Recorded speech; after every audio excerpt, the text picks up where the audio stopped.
Hello students, आज हम लोग एक नई केस स्टडी डिस्कस करेंगे। ये भी एक पास्ट ईयर क्वेश्चन है और हम इस केस स्टडी को स्टेप बाय स्टेप समझेंगे और इसके हर बारीकी को समझेंगे ताकि हम इस क्वेश्चन को भी समझ सकें और फ्यूचर में इस टाइप का कोई भी क्वेश्चन आए तो उसको आप आसानी से कर सको। इस तरह से मैं इसको एक्सप्लेन करने की कोशिश करूंगा। ठीक है, आइए आगे बढ़ते हैं।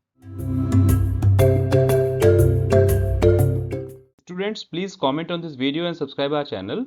Do like and share this video to your friends so that they can also benefit from it.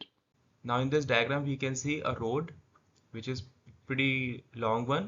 उस पर दो लोग चल रहे हैं। Now question क्या कहता है?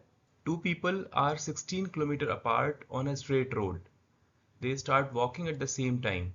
तो दो लोग हैं, 16 किलोमीटर दूर हैं एक स्ट्रेट रोड पे और दोनों सेम टाइम चलना शुरू करते हैं।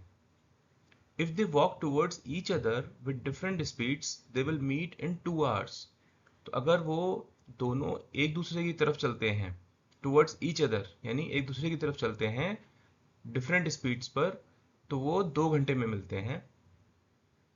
Had they walked in the same direction with same speeds as before, they would have met in 8 hours.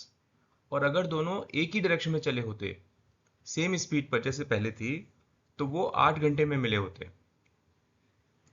Find there walking speeds, तो उनकी स्पीड क्या थी ये हमें निकालना है।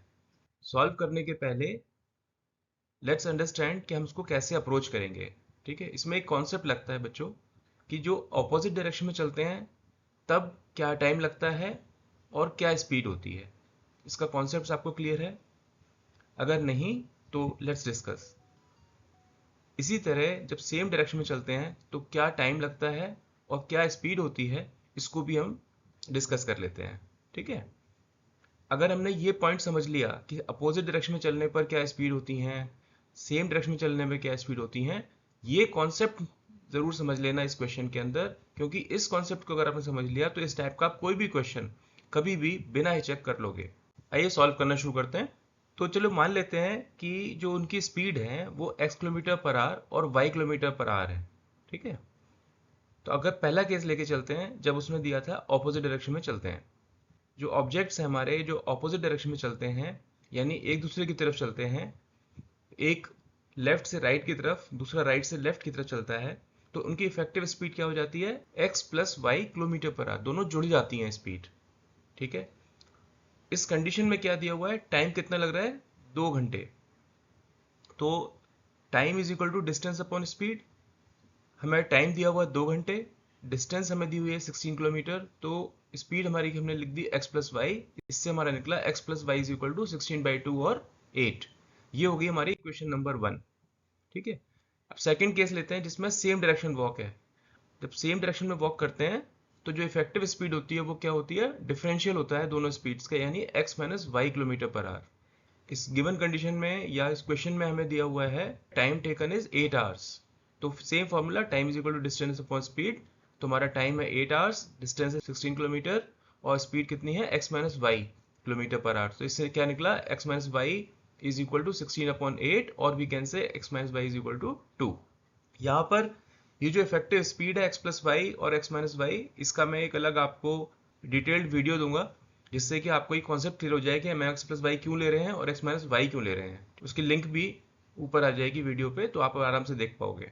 इक्वेशंस क्या बन गई हमारी, x plus y is equal to 8, x minus y is equal to 2।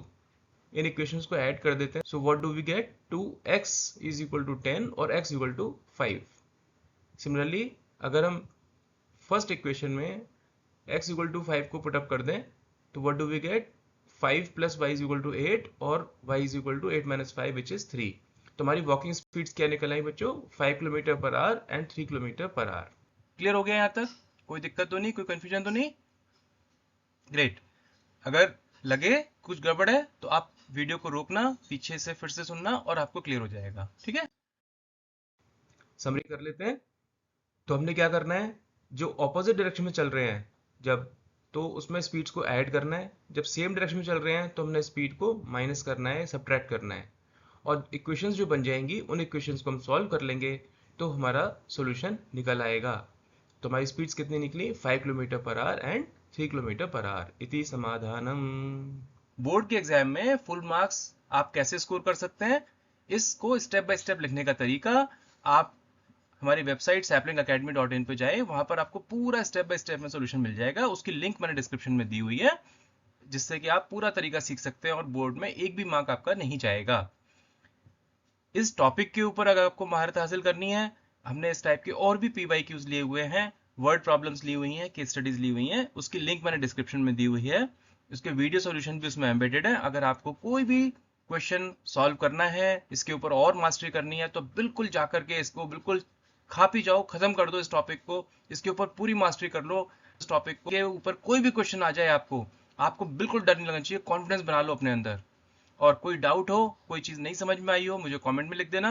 कोई क्वेश्चन ऐसा हो जो आपको बॉदर कर रहा हो, वो क्वेश्चन भी आप मुझे कमेंट में लिख देना। हम उसके ऊपर भी एक आपको सॉल्यूशन डिजाइन करके आपको सबमिट करेंगे। ठीक है बच्चों, wish you all the best, do well. जल्दी मिलेंगे एक नई केस स्टडी के साथ। Bye student, this is the end of today's session. While we plan for next class, you go out with your friends, chill out and have fun. Bye bye.